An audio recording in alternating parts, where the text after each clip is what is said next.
Morning beeps, good morning everyone, how's everyone doing? Hopefully you guys are all doing well. Don't forget to hit that subscribe button. If you guys are new to the channel, don't forget as well to like and share the vids. We're in the new place peeps, obviously. We moved in a couple of days ago. Boy, I can't tell you how tired I am. I am super tired. I decided to do it with a friend, and let's just say I wish I paid the quote I was given by the removal company. The quote was so big, I was like, nah, I can do that. Wish I paid it. Honestly, wish I paid it. This isn't the final setup, but this is close to how it's going to look when I do my usual daily videos. I am going to get my bivel, my framed bivel jacket in the background, and maybe a few other pieces as well, but this is kind of how it's going to look. I will give you guys a little tour. I'll do a little video maybe on the next one to show you how the studio is. I've got my TV screen right in front of me, which is good when I do the live watch-alongs. We are going to again have guests in, although this is my apartment, this is where I stay now. There is a space and this is a place where people can come, so we are going to do the same thing we've been doing recently and get guests in the studio. I'm going to try and get Punch Perfect. A lot of you guys have asked for him. We're going to try and get him next. Rob Tebbit, Andy Clark, Barry Jones, as many guests as possible. But yeah, it's good to be filming back at home. You guys would remember before the studio, I used to do it in my front room, and that meant I could do video after video after video. That slowed down a bit when I got the studio, just because I've got to get to the studio. But now that we are literally a stone's throw away, less than that, a hop, skip and a jump away from my bedroom, we'll be doing as many videos as humanly possible. So yeah, this is it. I'm not going to paint it dark blue or black. We are going to keep it light like this. I just think it looks a bit better light as well. All right, enough of that. Again, I'll give you guys a tour in the next couple of days. As for Sunday's session live, we're 50-50. I'll let you guys know later on in the afternoon. If we're going to do it, it's going to be around 8 o'clock, but I'll let you guys know just because I've got to get back to the studio and remove everything there, and I've only got until Monday evening to do it, so I was going to use tonight to do it, but we'll see if we can get it done. All right, let's see what news there is floating around today. I've not watched the Amanda Serrano Erica Cruz fight. I've seen little bits of highlights. I follow a few people on Twitter that have spoken about it. Rob Tebbit, I think, said it should have been a lot closer. Base the Kid as well.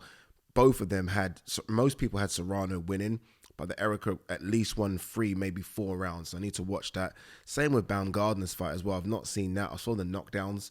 But again, a lot of people have it really close, and the only thing separating them is the knockdown. So we'll talk about those fights either on the Monday or the Sunday session live when I get time to watch them. All right. By the way, Navarrete and that fight against Wilson. Obviously, Navarrete got the stoppage. When Navarrete got put down, I don't know if you guys have seen it floating around, there's at least 26 seconds given and before the referee says, okay, box on. 26 seconds. So Navarrete, he's quite smart, actually. A credit to him. It's cheating, but it's smart. He gets up on the count of 9, then proceeds to spit his gum shield out. Obviously, he's still buzzed. Gets his gum shield back in. By the time the referee calls him to come and fight again, it's 26 seconds. That's the difference between him getting knocked out and losing or doing what he did. Like, worst case scenario, he probably thought I was going to get a point taken away. For me, as soon as the gum shield is spitting out, the referee would have stopped the fight. You're cheating, stop the fight. But look, I think there's enough there for Wilson's team to lodge a complaint and for them to do it again. I honestly do it again. And it was sad to see Wilson in the changing room crying after. You should be proud. Proud of your performance. It was a great performance. But yeah, I think they should. I think they should do it again, because that's, for me, that's just not correct at all. It's not the way. It's not the way. If I'm Wilson, I want to lose that fight. Look, in the end, he lost it, right? Navarrete stopped him, but he's probably thinking, I should have won that fight. Dude, you had 26 seconds. I think it was 27 seconds in between me knocking you down and the referee saying, let's box on. That's some bullshit. Right, what's this one? Eddie Hearn, Eubank Saunders 2 is a much bigger fight than Eubank Liam Smith 2. True or false? Eddie's saying this, I think, because he knows he's probably close to inking a deal with Saunders. Remember, we all saw the Ben Shalom tape that was released, or voice note that was released. So Saunders and Ben Shalom and Boxer, that ain't going to happen. He could go back to Queensbury, but then you have to look at who's over there for him to fight. Zach Parker's over there, I guess, but that's not a big fight. Saunders, Eubank, is likely. Remember, there is a working relationship of some sort, I guess, between Eubank and DAZN. Saunders Eubank would likely fall on DAZN. So that's probably why he's saying that. Is it a bigger fight? That's close, you know. That's close. Look, if I'm Eubank, I want the Liam Smith one. We need to run that back. If I'm Eubank, if Eubank's the the warrior that he says he is, and I think he is that, we need to run that back. But financially, just financially, what's the bigger? There's a lot of heat. There's a lot of heat with Eubank, Liam Smith as well. I was about to say there's a lot of heat with Eubank and so I don't know, I'm not sure. One thing we do know, Eubank, Liam Smith can't unfortunately be at Anfield in the summer. Liverpool obviously redeveloping part of Anfield. So that can't happen in the summer. They literally, as soon as the final whistle goes, we fucking could end the season now, but as soon as the final whistle goes, they start redevelopment so that everything is ready for the start of the season. So there is no time for them to have it at Anfield. Eubank Saunders. I think Eubank Saunders just is a bigger fight. Just. Eddie saying it's a much bigger fight. It's crazy. It's just a bigger fight. I like it. I like both. But again, if I'm Eubank, I want that Liam Smith one. You're not knocking me out in 4 rounds and we're not going again. Especially after all the smack I spoke. We need to go back again. And if I'm Liam Smith, if I can't get the Golovkin fight, and he's not going to get the Jamal Charlo fight, and I don't think Janibek's just, the risk reward is just not there, is it? So if I can't get all those, if I'm Liam Smith, I want the Eubank fight. So it's going to be interesting. It's weird how Eubank is coming off a defeat, a bad one, and already there are options there. There are options. Conor Ben's there now. That's one's floating around as well, isn't it? So look, I think Eubank Saunders is just a bigger fight, but I'm talking fucking 51-49. That's how close I'm talking. I spoke about this the other day. Guys, I've got a coffee. I've got to have a bit of coffee. I've just woke up. Please. I know everyone gets upset with my gulping. Sorry. I spoke about this the other day with Trav in the studio. Nice to get Trav down as well. Kell Brook apologising. But I didn't really give my 2 cents myself. No need to apologise at all. I actually don't know what he's apologising for. Is he apologising for doing a line of coke? Is that what it is? Or is he apologising for the stupid friends he's got with him that decide to put it up? I think he's apologising for them. If he's apologising for them, okay, fair dues. For my idiotic friends. If he's apologising for doing a line of coke, I mean, shit, there's a lot of people that need to apologise then. I'm not quite sure. Look, I don't like seeing it. I've never taken drugs myself. I don't understand the need or want to take drugs. I like a bit of alcohol sometimes, but that's about as bad as it goes for me. But I don't judge anyone on what you do. What you do is what you do.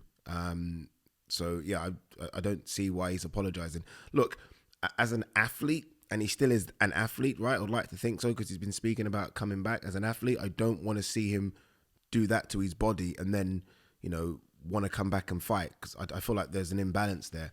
But as a human being that's retired, that's worth millions, fuck me, I know people that do coke and they're not apologising to anyone. So, yeah, that's my 2 cents on it. I don't think we need to go too much into it. Benavidez' plant is getting heat and I love it. We're starting to kind of give this a bit of promo and a bit of push, and congratulations to both. Benavidez is happy, I think, to play the hill, and Plant is almost playing the cool, calculated killer, if you like.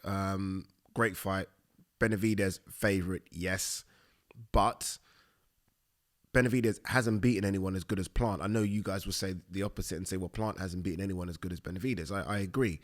But I mean, people that think that Benavidez just walked through Plant, you must be crazy. Not at all. Plant's a very good boxer, and I think he took a lot from the Canelo defeat. He took a lot from Anthony Durrell talking smack. So he's been around people. He's done both, hasn't he? He's done a bit of everything. I like him. He's a cool cat, Caleb Plant. I'm a big fan, and I think it's going to be a really good fight. It's on my birthday as well, March 25th. So hopefully it's a good fight, a bit of a birthday present there.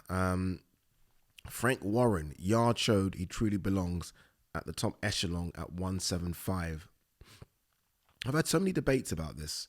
So many, with people saying, well, look, he's had 2 world title fights and he lost. And his biggest win is Lyndon Arthur, who some say is British level. So I've said, look, I think he's world level just because of how he performed in those fights. I don't need to see you be European champion to know your European level. Do you know what I mean? I can just see it. I'm watching how he performed against Beterbiev, the number one, pound for pound, top 8-9. I can see it.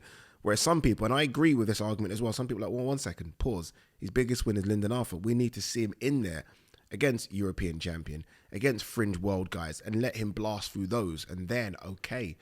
And I get that. So as much as Frank is saying he belongs at the top echelon, let's see what happens. Now that we know Joshua Boatsi is a free agent, let's see if Frank makes a play for him. If he does, then Yar Boatsi is the one to make. I'm speaking to Anthony Yar tomorrow for DAZN. Really looking forward to it. I like this. One thing I said to DAZN we need to do this year is cover all boxing, not just DAZN fighters, all of it. And I think this is the first step in it, really. Yard is a big Queensbury fighter, you know, one of the biggest names under the Frank Warren banner, and we're speaking to him. So thanks to Tunde for sorting it out, because I did say reach out to Tunde, tell Tunde it's me, and we've got a chance of getting it done. And I'm not trying to say I'm the one that got it done, but, you know, I'm the one that got it done. All right, anything else? This is interesting, right? Came from nowhere. Well, I say nowhere. A lot of people, I guess, didn't know that Shane McGuigan and Lawrence Okoli had parted ways. Obviously, I knew quite a while back. He's now hired Sugar Hill Stewart, which is, I think, it's a great matchup, isn't it? Great matchup. Sugar Hill, and I almost feel like it comes free with Andy Lee as well. Like, see, you don't just get Sugar Hill, you get Andy Lee, which is, again, good boxing people. Good boxing people. And then, I guess if you've got Sugar Hill, by default, you might get a bit of Tyson Fury in the camp in a crossover kind of spillover. So I think it's a good matchup. Let's see how it plays out. We haven't seen Lawrence in the ring for a while now, so let's just hope he gets in the ring soon. Remember, they're talking about this March fight, which is next month. Is there still issues ongoing with Matchroom and that contract? I don't know. I have no idea. But I do want to see him in the ring very, very quick. Eddie Hearn siding with Devin Haney. Addy's about to drink again. Shit. Guys, I'm not joking. I've literally just woke up. Literally just bed, crawled out, filmed. So I'm tired. I've got to go to TalkSport in about 20 minutes. Eddie Hearn siding with Devin Haney. He'll beat Lomachenko handily. No one's beating Lomachenko handily. I don't care if he's 50. Oh, yes, I get it. It's funny about how people are like, oh, he's so much bigger than Loma. Yeah. I get it. They're all bigger than Loma. You still need a bit more than that. Does Devin have a bit more than that? Possibly. I will say this, though. He beat Kambosos twice. I'm not digging Kambosos. Kambosos was undisputed because he beat Teofimo. You know how it all falls down. But Loma would have handily beat Kambosos. You know, so let's see him in there against an all-time great, and that's what Loma is for me, an all-time great. Let's see how he handles himself. Did Loma look good last time out? No. That's a blessing. That's a good thing. Loma knows, okay, look, I looked awful last time out. Let's go back to the drawing board and let's fix a couple of things. I think that Loma win, although it was a bad performance, could be the best thing that happened. If Loma blew through that kid in 4 or 5 rounds, to go from that to Devon's a bit of a problem. To go from, okay, whoa, we need to reset here and fix a couple of things, to Devon, I think is much, much better. Much, much better. Anything else? It looks like, obviously with Serrano winning yesterday, both of them were in the ring with their belts. I always find when someone holds up all the undisputes, it's a glorious photo. But yeah, that's going to happen now. Taylor Serrano too. I still don't know if people realize, no one talks about it. Serrano's jumped up nearly 10 pounds to fight Taylor. It's crazy. It really, really should be Serrano, Baumgardner, or Baumgardner, Taylor, whichever way, right? Baumgardner's in the middle. But I get it. It's a big fight. Now, on the poster, it does say Dublin. Obviously, there is an issue as to where it goes. I saw that Conor McGregor was like, look, to get it at Croke Park, they're asking for an extra 500,000. I'll pay it. I'll pay the $500,000 because Katie Taylor's got to fight at Croke Park. Let's see. The date, is May 10th? So it's not too far away. Yeah, wherever it is.